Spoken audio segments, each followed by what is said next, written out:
everybody, welcome back to my channel, Capri's Spilling the Tea Lifestyle Tips. And I am back because I'm trying to get this video out to you guys. I just did a video before this called Unexpected Bullsh. So go ahead and look at that whenever you get a chance. But this right here that I wanted to get out to you since like the beginning of this year, and basically is transferring mortgages. So earlier this year, I got a call from Oceanside from a Mr. Dunn, and actually I was getting letters first in the mail. So let me go ahead and back this up. Okay, so basically, because I gotta get out of you guys, I want y'all to notice, hear this, write this down, whatever y'all have to do. So basically, everybody that been rocking with me know that I bought my house almost a year ago. It'll be a year, April the 20th. So I have been making my payments, our mortgage payments, on time every month. It has never been late. Either I pay on the first or the second, nothing after that. Thank the heavens, okay? So after, I guess, 6 months, after 6 months of on-time payments, you'll get letters in the mail, and I don't think you'll get a call, but you'll get letters in the mail saying, hey, we can basically refinance your home, and if you're paying $1,000, we can bring it down to 9 or 8 or 7, whatever the percentage that they can bring it down. And I think my percentage was like 4.25, because right now my percentage is 5.1. So I received all those letters in the mail, and I just kept looking at them, and I was just like, I don't know, because everybody know I'm a first-time home buyer. I don't know much about it. I'm learning along the way, and once I'm learning along the way, I'm telling you guys. So I had to get on the phone and contact my mom because she owns her home. And even though things are different from the time she bought her home in '86, and now she still knows more than what I know. So basically, I was on a probation period when I first got my home, making my payments on time, and Oceanside wanted to pick me up. So I guess basically they have something in their system showing everybody who purchased their home making on-time payments, and if they see that you're making on-time payments, they like, hey, okay, let me see if we can go ahead and snatch her and make her mortgage a little cheaper, and she'll come with us. So basically what Mr. Dunn was saying was I would skip, I think around the time it was in February.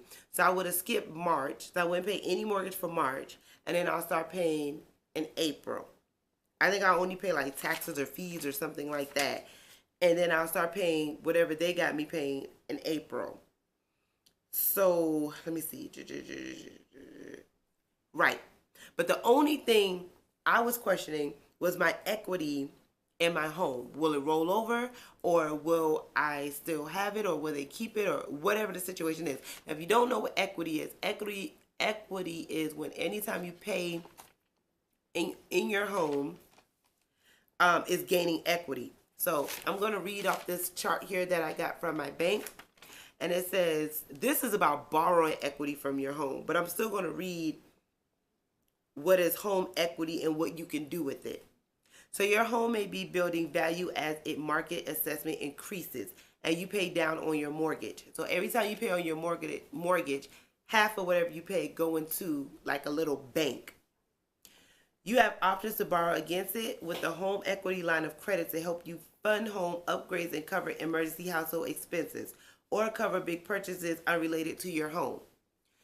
So the reason why I did not want to go with another mortgage, because if I lose how much equity I paid for a year, I will have to start all over again. So let's say my equity is, I paid for a year, and hypothetically it's $1,000. I would lose that $1,000.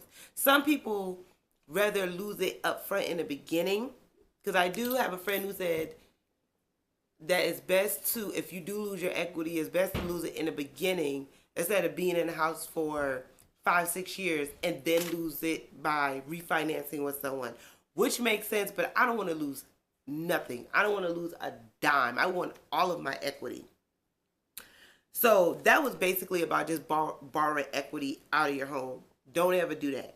That's another thing. Don't ever do that. That I wouldn't say it's another story, but honestly, my opinion, my mom say don't borrow equity out of your home because basically it's another mortgage. So let's say that you paid off your mortgage, but you borrowed equity out of your home. That's a mortgage too. They can still take your house if you don't pay that back. So just go. I just rather you guys go get a loan from the bank. Don't borrow nothing from your home to jeopardize a roof over you and your children's head. Okay. So long story short, with Mr. Dunn, I denied it. I said, nope, I don't want to do it. One reason why I didn't want to do it, because just like I said, I didn't want to lose my equity. And I'm not sure if I don't think he was sure enough to know if I was going to lose equity or not. He was just trying to get me over to their side of town. No, I don't want to do that. The second reason why I didn't want to do it is because I bank with Wells Fargo. And he wasn't sure if I was going to continue to bank with Wells Fargo if I went with them.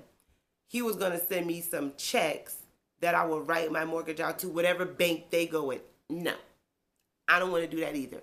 Because when my husband check hit, it goes to Wells Fargo. That way, only thing I have to do is just pay my mortgage. I don't want another bank. I have 3 banks and that's it. Perfect.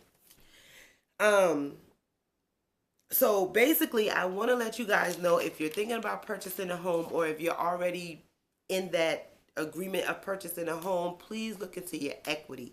Like if when you're paying on your house, make sure you know that you look at your equity, how much equity you have, because sometimes I think my mom said if you pay too much into your equity, they send you back a check. But don't if you can stand it, don't refinance if you can't keep your equity. Transferring mortgages, I never want to do. Sometimes they transfer you over anyway. Because my mom, she got bought out. My mom was with, I forgot who she was with. She was with one mortgage, and they end up buying out that mortgage, and she was with another mortgage, but she got to keep her equity. That's different than transferring. They bought out the other bank or whatever, mortgage people, so my mom got to keep her equity. I want to keep my equity, so that's why I was like, no, I'm not going to do it. Now, when you go into your bank, these little brochures right here, I always pick these up even though I already have a home. I always pick these up and I always read these because it's good to know more about houses and about your house and what you can do. And here it has 7 ways to get more money, to get more out of your online resources, tips for buying or selling a home in the winter. What will the biggest real estate trends be in 2019? Do you know how to unlock the money in your home? It has all types of tips in this book, and I just like to read up on it. This right here is actually Wells Fargo, but it's really good to read up on these books. And also they tell you like the percentage you'll pay if you have good credit. Like mine was 5.1, but some people buy a home at 4.25, and that's even better. And that's what the guy was trying to get me, because right now I'm not afraid to tell you guys I pay $1,080 for our mortgage, and that is not bad at all, because you have some apartments out here that's over that, like $1,200, and I'm trying to get my mortgage down to $8, so $1,080, that is not bad at all. But I think Mr. Dunn from Oceanside, was trying to get me to pay, if I'm not mistaken, I think it was like around 900 and something a month, which is also really, really not bad, of course, because it's cheaper than what I'm paying now. But just look into that line of equity. Now, if anybody else know anything about houses and equity or anything, please comment down below. Let me know something I'm missing. I'm just telling you guys what I've learned, but we can work together. We're in this community together, but we can share with each other what's best. Something may be best for me, may not be best for you guys, but some things you guys share with me may be best for me and not for y'all, so we can share this all together. So as always, please like, subscribe, share, comment. Friends, family, enemies, I don't care if somebody needs to hear this. And as always, I love you guys. Have a beautiful April. Hopefully it won't rain so much because they do say April showers bring May flowers. It did rain yesterday, but that was in March. It rained out here in South Carolina, but that was still in March. But enjoy your April Fools, April 1st. Don't prank people too bad. Don't prank them too bad. But enjoy your April 1st day. And as always, I love you guys. Keep spilling the tea. Bye.